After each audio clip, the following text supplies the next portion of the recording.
大家好，欢迎来到快乐手工。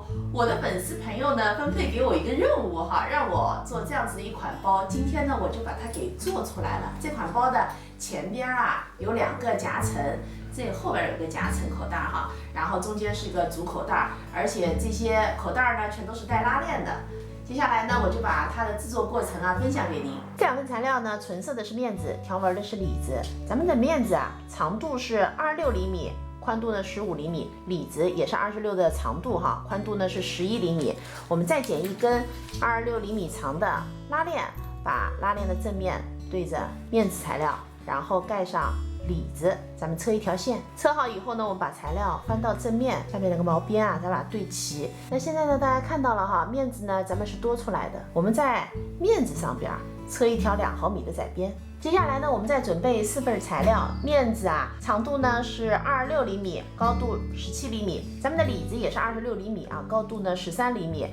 我们拿出其中的一份哈，把刚才做的这个小的材料，我们把拉链的这条边正面哈对准咱们的面子，然后我在这儿呢画了一条白线。我们把拉链的一边呢对准这条白线，白线啊离毛边呢是10厘米。我们车一条线，然后翻下来，车上这3条边初步固定一下，然后剪2根26厘米长的拉链，我们把其中一根拉链正面呢和咱面子相对，盖上里子，车一条线。这条拉链呢，我们做在这份材料上边，车一条线。这2根拉链的做法呢和第一根是一样的哈，也是在面子上呢车一条2毫米的窄边。这咱们包的主体材料，长度呢50厘米，宽度是26厘米哈。我在反面啊烫了60克的无纺衬，面子呢我想做的硬挺一些。咱们大小一样哈，也需要准备一份里子。我们拿出刚才做的这2份材料哈，固定在面子上。